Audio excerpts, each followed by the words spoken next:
Hello everyone, welcome to my channel. आज की इस वीडियो में मैं आपको लेटेस्ट ट्रेंडिंग जो है लहंगा साड़ी उसकी कटिंग और स्टिचिंग बताऊंगी। तो इसके लिए मैंने 7 मीटर जॉर्जेट का कपड़ा लिया है और 3 मीटर लाइनिंग के लिए कपड़ा लिया है और दोनों के विड्थ है 44 इंचेस।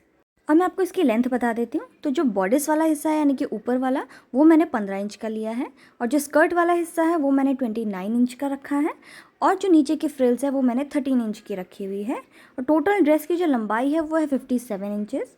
अगर आपको इससे लंबी ड्रेस बनानी है या फिर स्लीव्स अटैच करनी है तो आपका 7.5 से 8 मीटर करीब कपड़ा लगेगा। तो सबसे पहले मैं अपर पार्ट यानी कि बॉडीज़ की कटिंग करूँगी। तो उसके लिए कपड़ा लिया है और इसको मैंने 4 पार्ट्स में रखा है फ्रंट और बैक की कटिंग के लिए। ऊपर की तरफ से आधा इंच का सिलाई मार्जिन ले लिया है। फिर इस लाइन से नीचे को हमें बॉडीज़ की लेंथ के लिए निशान लगाना है। तो जितनी लंबाई चाहिए उससे आधा इंच बढ़ा के लीजिए। मुझे 15 इंच की लंबाई चाहिए तो आधा इंच बढ़ा के 15.5 इंच मैंने यहाँ पे लिया है।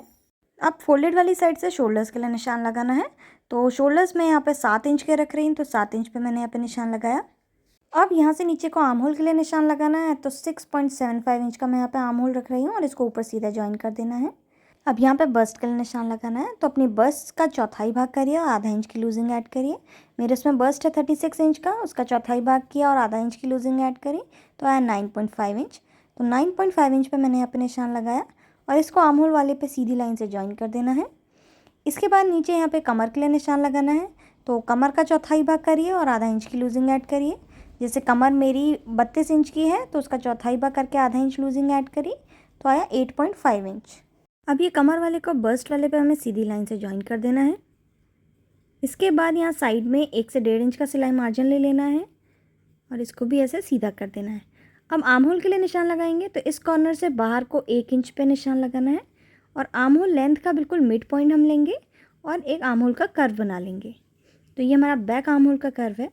फ्रंट के लिए यहाँ से अंदर की तरफ को 0.75 इंच पे निशान लगाएंगे और इसको ऊपर शोल्डर पे हमें सीधी लाइन से ज्वाइन कर देना है। अब इस कॉर्नर से बाहर की तरफ को 1 इंच पे हमें निशान लगाना है 1 इंच पे और बस आर्म होल का फ्रंट आर्म होल का कर्व बना लेना है। इसके बाद फोल्डेड वाली साइड से 2.75 इंच पे मैं नेक विड्थ के लिए निशान लगा रही हूँ। फ्रंट नेक की जो डेप्थ है वो मैं यहाँ पे 7 इंच की ले रही हूँ और यहाँ पे एक 5 शेप का मैंने गला बना लिया है और जो बैक नेक की डेप्थ है वो मैं यहाँ पर 6 इंच की ले रही हूँ और राउंड शेप की नेकलाइन मैंने यहाँ पे बना ली है बैक पार्ट के लिए। अब आधा इंच का हमें शोल्डर को डाउन करना है और इसमें सिलाई मार्जिन ले लेना है। नीचे की तरफ से हमें पहले 1 इंच पे यहाँ पे निशान लगाना है और हल्का सा राउंड शेप देते हुए इसमें घुमाव दे देना है ताकि कॉर्नर्स ना निकलें। अब सेम मार्किंग के ऊपर हम कटिंग कर लेंगे। तो पहले बैक वाले पार्ट की मैं कटिंग कर रही हूँ। अब इन 2 पार्ट्स में से अंदर वाले को हमें हटा लेना है बैक वाला पार्ट के लिए और फ्रंट वाले का आर्म होल कर कट कर लेना है। नेकलाइन हम इसमें कट नहीं करेंगे, नेकलाइन हम मेन फैब्रिक के साथ ही कट करेंगे। अब सेम इसी तरह से हमें मेन फैब्रिक में भी कट कर लेना है। तो देखिए मैंने मेन फैब्रिक में भी इसी तरह से कट कर लिया, बस नेकलाइन की कटिंग नहीं करी है अभी। अब जो बचा हुआ हमारा 7 मीटर कपड़ा था उससे मैंने 2.5 मीटर का कपड़ा अलग कट करके हटा लिया दुपट्टे के लिए। तो इसी तरह से आप 2.5 मीटर पहले अलग कट करके हटा लीजिए और जो बचा हुआ कपड़ा है उसको अब हमें यहाँ पे फोल्ड करके रखना है। तो देखिए 2.5 मीटर का कट मैंने हटा लिया दुपट्टे के लिए, इसको अभी मैं अलग हटा के रख दे रही हूँ और बचे हुए कपड़े को मैंने इसी तरह से फोल्ड कर दिया है और 2 पार्ट्स में रखा है। देखिए यहाँ से ओपन वाली साइड है और यहाँ से फोल्डेड वाली साइड है और ये कपड़े की लंबाई है और ये कपड़े का अर्ज है। तो मैंने लेंथ वाइज कपड़े को फोल्ड करके रखा है सेंटर से। अब हमें स्कर्ट की कटिंग करनी है यानी कि जो मिडिल पोर्शन है उसके लिए। तो दोनों में से जो भी ओपन वाली साइड है ना, देखिए यहाँ से ओपन वाले हिस्से को हमें उठाना है एक को और इस तरह से ट्रायंगल में यानी कि डायगोनली हमें फोल्ड कर देना है और बचे हुए कपड़े को मैं सीधा कर दे रही हूँ और इस तरह से हमें यहाँ पे ट्रायंगल बना लेना है। और नज़दीक से मैं आपको दिखा देती हूँ। तो देखिए ये फोल्डेड साइड है, यहाँ से ओपन साइड है। अब इस तरह से टेढ़े में हम कमर के लिए निशान लगाएंगे। तो जितनी भी कमर है आप उसका चौथाई भाग करिए और आधा इंच की लूजिंग ऐड करिए। जैसे मेरी कमर है 32 इंच की, उसका चौथाई भाग किया और आधा इंच की लूजिंग ऐड करी तो आया 8.5 इंच। तो 8.5 पे निशान लगाया। अब इस पॉइंट को ऊपर वाले कोने से हमें मेजर करना है। तो ये 10 इंच का आ रहा है तो हर 10 इंच पे मैं इस तरह से निशान यहाँ पे लगा लूँगी और ये निशान लगाने के बाद हमें सभी पॉइंट्स को ज्वाइन कर देना है। तो ये मैंने ज्वाइन कर दिया। अब सेम मार्किंग के ऊपर हमें कटिंग कर लेनी है। कटिंग भी मैंने कर ली है। अब यहाँ से नीचे को हमें लंबाई के लिए निशान लगाना है। तो ये जो मिडिल पोर्शन है इसकी लंबाई मुझे चाहिए 29 इंच की और 1 इंच का मैं सिलाई मार्जिन ले रही हूँ दोनों तरफ से फोल्ड करने के लिए। तो 30 इंच पे निशान लगाया। तो इसी तरह से हर थोड़ी दूरी पे हमें 30 इंच पे निशान लगा लेना है। तो ये मैंने निशान लगा लिया। अब सभी पॉइंट्स को हमें ज्वाइन कर लेना है। जॉइन करने के बाद सेम मार्किंग के ऊपर कटिंग कर लेनी है। तो कटिंग भी मैंने यहाँ पे कर ली है। अब ये जो नीचे से बचा हुआ कपड़ा है हमें इसको ऐसे ही रहने देना है। इससे हमें फ्रिल्स कट करनी है, तो थोड़ी देर में मैं इससे फ्रिल्स कट करूँगी। तो ये हमारी यहाँ पे स्कर्ट की भी कटिंग हो गई है। और यहाँ पर देखिए इसके 2 पार्ट्स हैं, फ्रंट और बैक के लिए। अब अगर आपका कपड़ा अस्तर वाला है तो आप सेम इसी तरह से अस्तर के कपड़े में भी कटिंग कर लीजिए। अब हमें यहाँ पे जो इसके नीचे पे फ्रिल्स लगेगी उसके लिए कटिंग करनी है। तो यहाँ पर मैंने बचा हुआ कपड़ा लिया है और ये देखिए ये भी 2 पार्ट्स में है। यहाँ से ओपन साइड है, यहाँ से फोल्डेड वाली साइड है। अब इस तरह से हमें यहाँ पे जितनी भी चौड़ी फ्रिल्स चाहिए उतनी, अब इसको फिर से सेट करना पड़ेगा मुझे कपड़े को।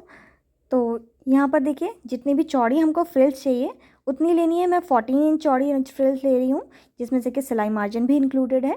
तो 14 इंच पे इस तरह से हमें मार्किंग करनी है और एक लाइन खींच देनी है पूरे में। इसके बाद देखिए मैंने लाइन खींच दी है। अब इसके बाद इस लाइन से ऊपर की तरफ को भी हमें 14 इंच पे ही एक लाइन और खींच देनी है मार्किंग करके। तो ये देखिए मैंने लाइन यहाँ पे भी खींच दी है। इसके बाद बचे हुए कपड़े में से भी मैं 14 इंच की ही लाइन खींच दूँगी। तो यहाँ पर देखिए मैंने 14 इंच की 3 लाइन खींच दी है। अब सेम मार्किंग के ऊपर हमें इसकी कटिंग कर लेनी है। तो मैंने कटिंग भी यहाँ पे देखिए कर ली है। अब इन तीनों पीसेस को हमें बराबर करते हुए साइड में से आपस में जॉइन करके एक लंबी सी पट्टी बनानी है, जिससे हम फ्रिल्स बनाएंगे। अब मैं आपको इसकी स्टिचिंग बताती हूँ। तो देखिए मैंने यहाँ पे बॉडिस वाला पार्ट लिया है, नहीं कि अपर पार्ट लिया है। नेक लाइन को मैंने दोनों तरफ पे ट्रेस कर लिया है और यहाँ पे देखिए मेन फैब्रिक के सीधी तरफ के ऊपर मैंने यहाँ पे अस्तर के कपड़े को इस तरह से रखा है। अब इसकी नेकलाइन में सेम मार्किंग के ऊपर हमें सिलाई लगा लेनी है और आर्म होल्स में भी सिलाई लगा लेनी है। तो नेकलाइन में देखिए मैंने सिलाई लगा ली है और आर्म होल्स में भी सिलाई लगा ली है। अब नेकलाइन में हमें आधा इंच का सिलाई मार्जिन लेते हुए कट कर लेना है और उसके बाद छोटे छोटे से कट्स लगा लेने हैं। और आर्म होल्स में भी हमें यहाँ पे छोटे छोटे से कट्स लगा लेने हैं। और कट्स लगाने के बाद हमें अस्तर वाले को पीछे की तरफ को पलट देना है और पलटने के बाद प्रेस कर लीजिए, जिससे फिनिशिंग आ जाएगी। तो देखिए मैंने यहाँ पे प्रेस कर लिया है इसमें। अब सेम इसी तरह से बैक वाला पार्ट भी हमें बना लेना है। तो बैक वाला पार्ट भी मैंने बना लिया है।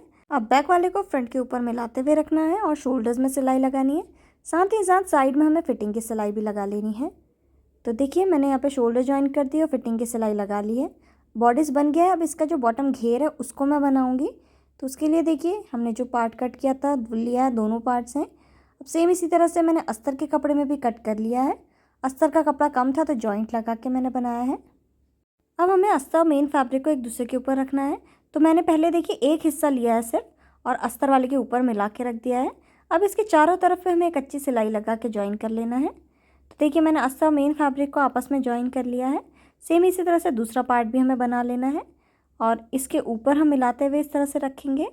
उसके बाद इसकी एक साइड पे हमें यहाँ पे सिलाई लगा लेनी है, एक तरफ पे हम ज्वाइन कर लेंगे। तो देखिए मैंने यहाँ पे एक साइड से ज्वाइन कर लिया है और ओपन होने के बाद ये कुछ इस तरह से दिखेगा। अब इसका बॉटम का घेर हमें बनाना है। अब यहाँ पर मैं इसको सीधी तरफ को पलट के रख दे रही हूँ। अब इसमें फ्रिल्स लगानी है।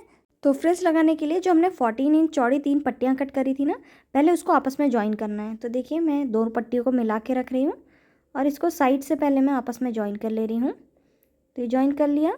तीनों को इसी तरह से ज्वाइन करने के बाद हमें इसमें फ्रिल्स बनानी है। तो यानी कि आप चाहे तो गैदर्स डाल सकते हैं या फिर इस तरह से मैं यहाँ पे छोटी छोटी सी प्लीट्स इसमें बना ले रही हूँ। पूरी पट्टियों में इस तरह से हमें बना लेना है।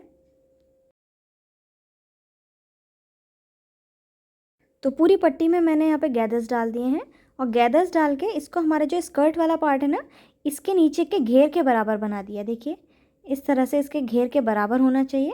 अब इन दोनों को आपस में सिलना है। तो ज्वाइन करने के लिए देखिए मैं घेर ले रही हूँ और इसके ऊपर हमें फ्रिल्स को इस तरह से पलट के रखना है और कोने कोने पे आधा इंच की दूरी पे हमें इसमें सिलाई लगाते जाना है।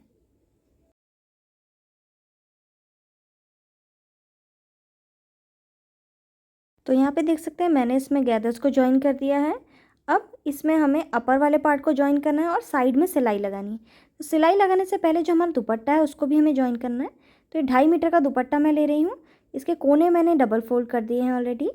अब इसको इसमें कैसे सिलना है स्कर्ट में वो मैं आपको बता देती हूँ। तो देखिए यहाँ कोने पे हम सिलेंगे और दुपट्टे का जो ये कॉर्नर है, ये जो ट्रायंगल जैसा आया है ना, इसको हमें स्टिच करना है यहाँ कमर के वहाँ पर। तो ये कैसे स्टिच होगा ये मैं आपको एक बार और दिखा देती हूँ। देखिए कपड़े को मैं, ये दुपट्टे को मैं उल्टा करके रख रही हूँ ताकि आपको क्लियरली दिख जाए कि हमें कौन सा कॉर्नर सिलना है। तो ये देखिए ये जो कोना आया हुआ है ना, इस तरह से ये जो कोना आया हुआ है इसको हम यहाँ कमर पे सिलेंगे, सिर्फ इतने हिस्से को, कोने को। तो कैसे सिलना है मैं नज़दीक से दिखाती हूँ। तो ये कमर वाला हिस्सा है देखिए, और ये नीचे साइड का हिस्सा है। अब देखिए ये मेरी स्कर्ट में बैक वाला पार्ट बनेगा और ये फ्रंट वाला पार्ट बनेगा नीचे का। तो इन दोनों के बीच में हमें यहाँ पर अपने दुपट्टे का कोना रखना है। इस तरह से कोने को इस तरह से हम मिला के रखेंगे दोनों कपड़ों के बीच में। अभी यहाँ पे देखिए ये हमारा बैक वाला पार्ट है, बैक की सीधी तरफ है, और बैक वाले पार्ट की सीधी तरफ की ओर को दुपट्टे की सीधी होनी चाहिए, और दुपट्टे की उल्टी तरफ हमारे फ्रंट पार्ट के सीधी तरफ की ओर को होना चाहिए। देखिए इस तरह से, और ऐसे कोने पे मिलाते हुए हम रखेंगे, और दोनों कपड़ों को ऐसे रखा और साइड में सिलाई लगा ली।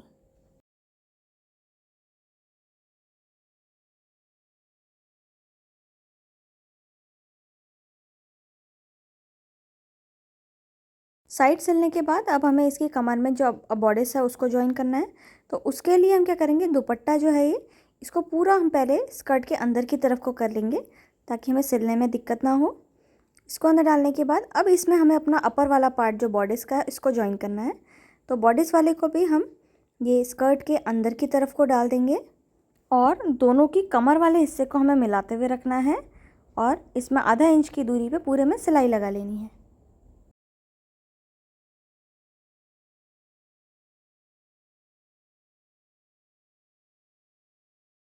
और ये ड्रेस बन के रेडी है। अब इसको पहनना कैसे है वो मैं आपको बता देती हूँ।